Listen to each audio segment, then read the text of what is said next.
You're listening to Errol Parker and Clancy Overall, editors of the Betoota Advocate on Desert Rock FM. Welcome back to the Betoota Advocate Radio Show, recording live here in downtown Betoota in the old city district. Errol's got to go see a man about a dog this week in Bedourie, so it's just me hosting. Clancy Overall, editor of the Betoota Advocate. This week we've got, finally, for a bit of representation, we've got a couple Queenslanders on the podcast because we have been underrepresented. I mean, aside from, Errol and myself, most of the guests, I think we got lucky with Bernard Fanning a few months back. But for the most part, it's usually been arrogant Southerners on our program. So we're very excited today to have our guests who come in the shape of the Australianarama podcast, which has just launched today and has a bit of hype around the first episode. Now, Australianarama is described as a history and pop culture podcast about the land down under. It's hosted by Jessica Adie and Maddie Nixon, both Queenslanders, as I mentioned earlier, and they work together to uncover, revisit, and highlight some of the bizarre cultural traits that we as Australians seem to overlook, whether they be historical moments or cultural quirks that we just seem to take in our stride and never really look into. Now, the first episode is about the Emu War, which we will allow them to describe to you in their first episode that's out now. They'll also be covering the Woman's Weekly Cake Book, the dual citizenship crisis of Parliament in 2017. There's plenty of things that happen in Australia in the news cycle and in the history books that we just don't talk about as much as we should. Some of these things haven't even been documented in the history books, but they did happen and they are there. Now, to give us the rundown on all of that is today's guests, Maddie Nixon and Jessica Adie. Thank you for joining us. We're talking about things that exist. They're not necessarily things that have been ignored in Australian history, but they're things that we haven't really dissected. Is that what the passion came from? You guys are looking at things in the history books and you go, what happened there? Let's just zone in on that for a second. Absolutely. I think, look, we're both nerds, so that's a part of it. But I think my first kind of dive into what the fuck moments in Australian history was Expo 88. A pivotal shining light here in sunny Brisbane, Queensland, where I'm from. Yep. But, what the fuck was that? That was a whole thing. So when you dive in, the layers of not just the absurdity of the thing and not just the cultural pinnacle moment that happened, but the level of politics involved. And that was really interesting. And then, of course, that set off a chain of, well, what are other things that are just fascinating, but also absolutely baffling that have happened? Now, you both represent both sides of, production on stage and otherwise. You're in the podcast realm, but we've got, Jessica, you are a performer, Maddie, you are a writer. Have you two ever worked together on stage before, or this is the first time you guys have kind of worked together in the audio format? Yeah, no, we never have, because we've been best mates for a long time, but we've never actually worked together. So, I mean, it's gone well so far, but we'll see. And this could be it. We could do one ep and then the relationship's over. Yeah. Well, podcast is good, This is training wheels. But what have you guys been working on over the last year? Because we have, obviously the podcast has come together quite well, but heading into COVID-19, what were you guys up to? Oh, well, I was meant to be doing comedy shows and things, and then they all got cancelled quite quickly, which is a million years ago. And then I've been taking turns about the garden, doing the podcast, playing the piano, writing stuff, which hopefully I will then do this year. Yep. And I think it was during that time that we both were maybe just doing a lot of weird research. And that's why the podcast happened, because there's so many things that about and that they happened, but no one's really questioned it. And everyone's just fine. They're like, oh yeah, that's fine that we go to the big pineapple, that there was an Emu War, just that Harold Holt went for a swim and went away. And then there's a memorial swimming pool in his honour. And everyone's just like, yeah, that checks out. That's fine. Well, the Harold Holt memorial swimming pool is kind of up there with, it's the equivalent of doing a rifle range for JFK, isn't it? It's you can't even call it distasteful or insensitive because no one's thought about that. No one has given it a moment's thought, as far as I can tell. It would be like naming a stingray Steve. It's just, You just don't. Like, people would be outraged. Yeah. And yet, here we are. We're like, go for a dip in the pool. Say hello to see how you fare. As Queenslanders, you are you're in the best position to kind of talk about this stuff because Queensland does have such a eccentric history. How would you say, a lot of comparisons made between Queensland and the south of the United States, but it's a bit different to that. I don't think you can actually draw that comparison because, you know, it's quirky and it's kitsch, which I don't think we really see in that nostalgic kind of Southern America. Expo 88's a perfect example of that. Some of the decorations and puppets and choreography we saw at those ceremonies, and again into the Commonwealth Games that Brisbane also hosted under Joe, it was pretty out of this world. What was it about that particular era of Queensland? Obviously, it was before your time. You weren't up and about watching ABC broadcasts of this stuff. But what do you think it was about that era that kind of created this monoculture, you could argue, but also just I guess this vibe, this aesthetic? There was like the data learning off itself, and we're constantly telling ourselves that this is all normal.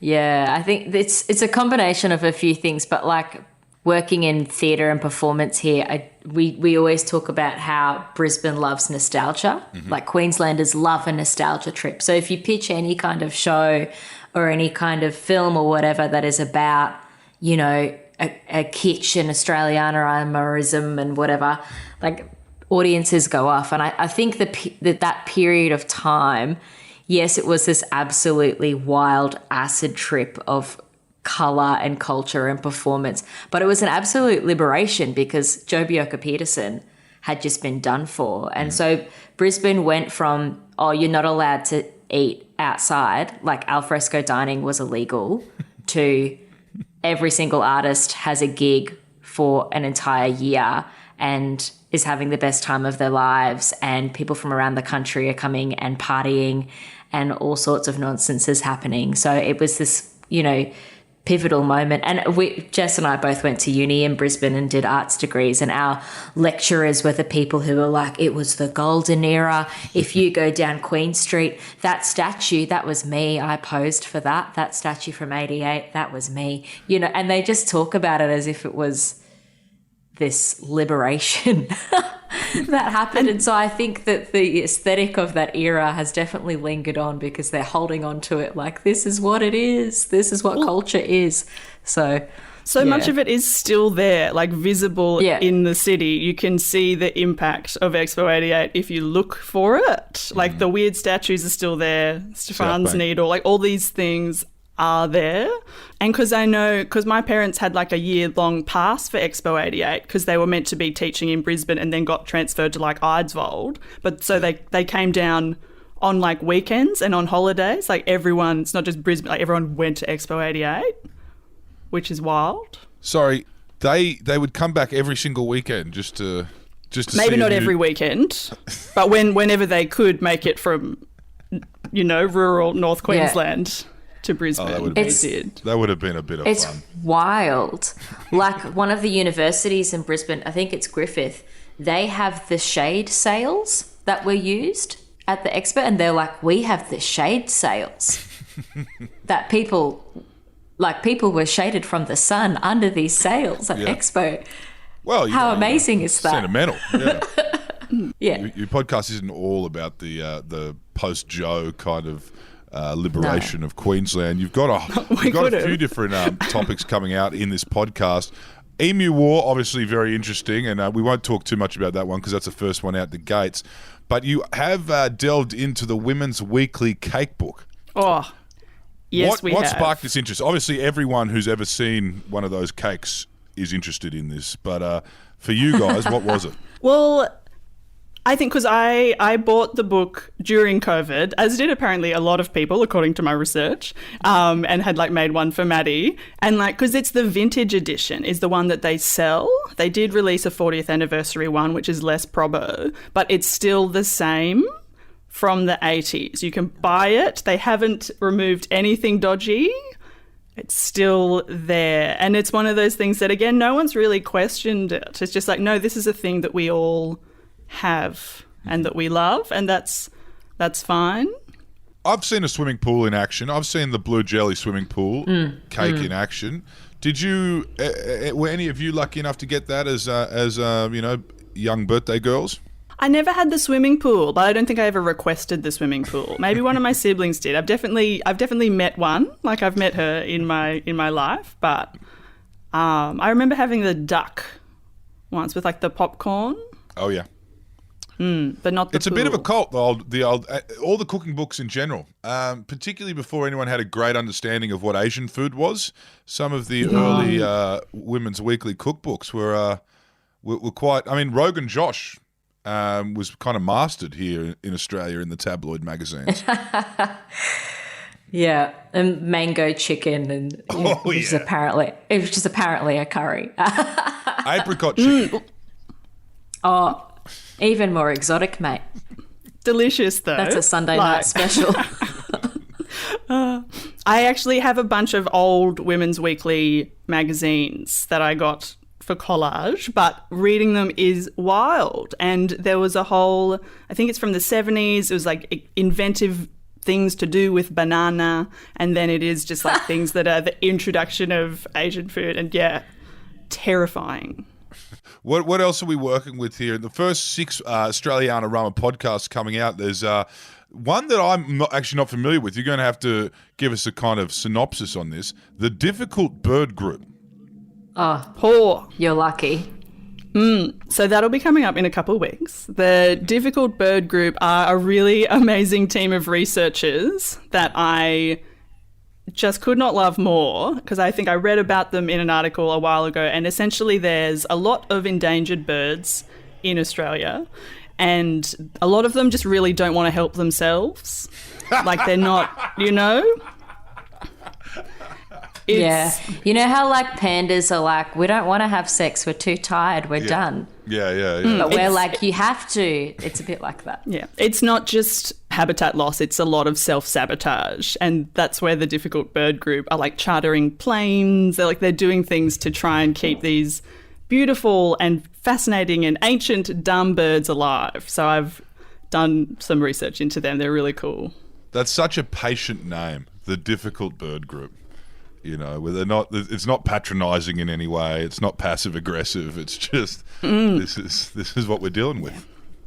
No, they love the birds. They do. But I think they're on the record as calling some of them morons. So there's a quote in there that I can't remember now. But with great love, they are just like, these are the dumbest birds. Yeah, moron is about as harsh as it gets. Yeah, they're doing the Lord's work. Well, look, sometimes the pressure can become a bit too much when you're dealing with these difficult birds.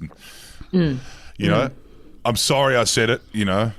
I shouldn't have called you a moron. You shouldn't have eaten that shiny piece of alfoil. It's it's not your fault that sugar gliders have developed a taste for you and you can't get away. It's not their fault. Yeah. Yeah. I shouldn't have called you a moron. You shouldn't have eaten your own eggs. Yeah. It's a high-stakes relationship situation. We've all been in them. The Difficult Bird Group is kind of reminiscent, obviously, for very different reasons, but in terms of very passionate animal rights groups or animal advocacy groups to the Brisbane Cat Society. Perhaps I'm hospital passing you, shortballing you a potential episode in the near future, but that's an interesting one. Absolutely. You should look into, because before the internet, the cat societies were quite a popular thing around the world, and there were a lot of chapters, and the Brisbane Cat Society ended up being overtaken with a strain of jealous rage among members, and they all started killing each other. So that's that should be an interesting one for Australianarama. A couple murders. I think the treasurer got knocked off, all in the name of cats. Oh my God, that's amazing. I mean, Maddie, fair enough. Maddie has a cat behind her right now. Yeah, it's like you summoned my cat while saying that was spooky. If you don't hear from me again, go looking, please. But whoever you talk to, everyone has something. Like, everyone has a special subject or like a weird thing that they know about.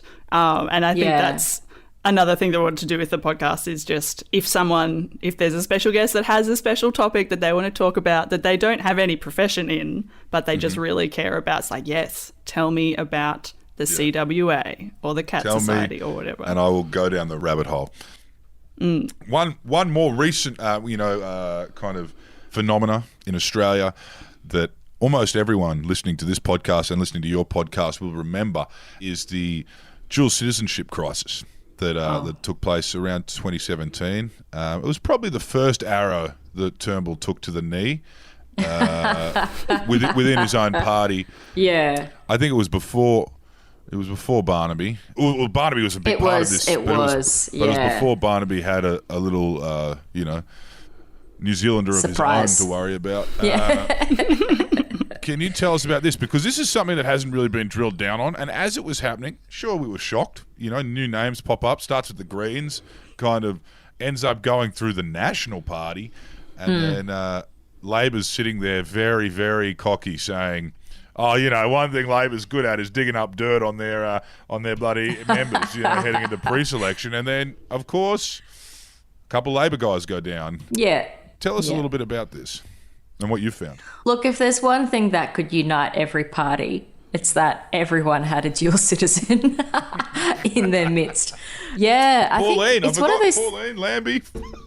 Oh, yeah, Pauline's party cook. That's no spoilers, but there is some juicy One Nation gossip in there. Oh, yeah. And Malcolm Turnbull was pretty smart-ass about it when it all began too, and actually really was quite on the record as quite critical. And then, of course, Barnaby Joyce, Deputy Prime Minister. But it's one of those things that when it happened, it took a little while for everyone, as in like citizens, to catch up on actually how huge this thing kind of was to our constitution. And then it just kind of went away. Like it happened, this whole thing blew up, a quarter of Parliament was potentially not going to be able to sit, and then it was like, oh yeah, no, but we just kind of fixed it and it's fine and we've moved on. So it was kind of a bit of a treat to dig it all back up and go through it again and just remember actually how heinously huge it was. And it was international news when it happened, and people were like, is Australia okay? Yeah. And we weren't. They kind of like the High Court, it feels like the High Court started bending rules because if you want to look at this the way that a country, a very staunch kind of democracy would look at this, you start looking at France, for example, who care a lot about the laws and the political class are held to account over there. They ban smoking in cafes, people start burning cars. Yeah. If you look at a country like that, and if they were to deal with something like this.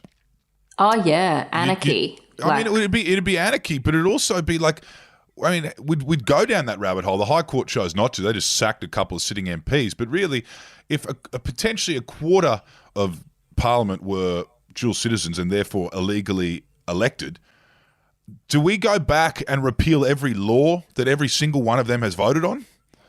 Yeah, that's the really scary thing, is that it's like the fallout of all the decisions that they made in that time. And they didn't have to pay any of their mony back or anything. Like it was huge. But and also like the irony of the time of them being like, oh yeah, but if we're going to change marriage, like we have to do a vote, because that's, we can't just change that rule. Like we can't, as the government, just change that. The High Court can't just change that rule by themselves. But when it comes to constitution, like the Constitution's fine. We'll just sweep that under the rug. Barnaby, you just get sacked for a bit, and then we'll have a by-election. You'll be back in your same role, and then we'll sack you again when we find out you've knocked up your media advisor. But that was basically all we really saw.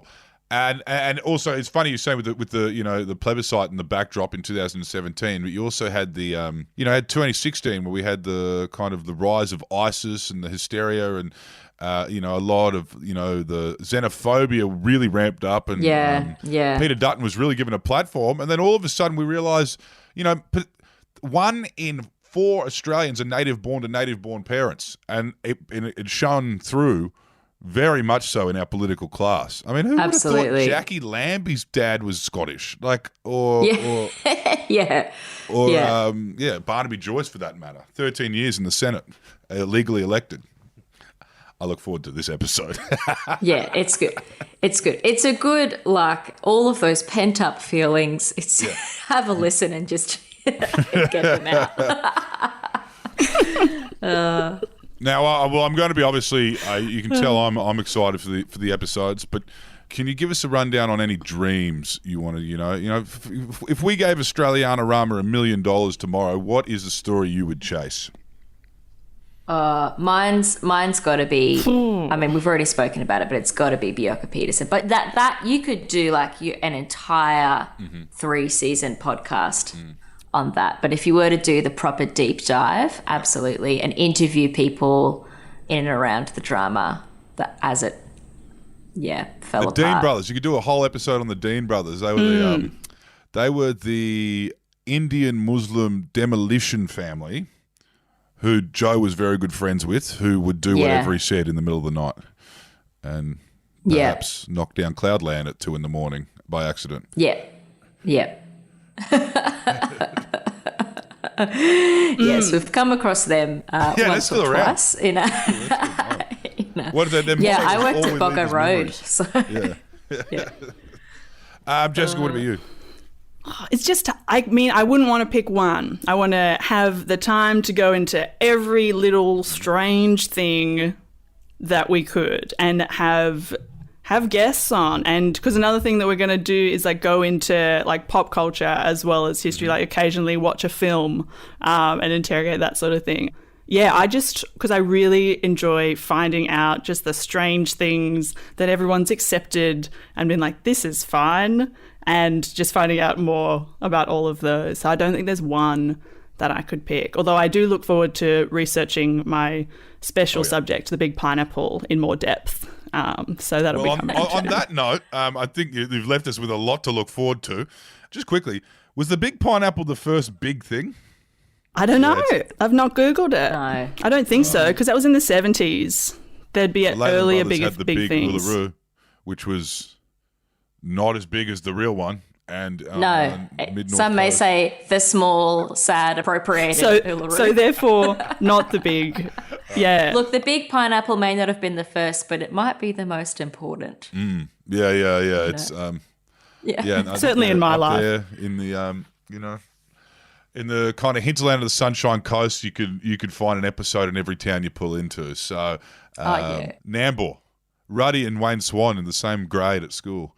That's where I grew up. I've got some dirt. So I look forward to that episode. And then we can do, I guess when COVID wraps up, we'll do Australianarama live from your Monday. That sounds like a bit of fun. Yeah, we'll go to the markets. We'll just pop down the markets. The first place anyone in Queensland ever smelt sandalwood. Yeah. Well, thank you for joining us today on the Betoota Advocate Radio Show, Maddie and Jessica from Australianarama. We look forward to the work you're doing and we look forward to the stories you uncover. Thank you. We're super excited. Thanks for having us.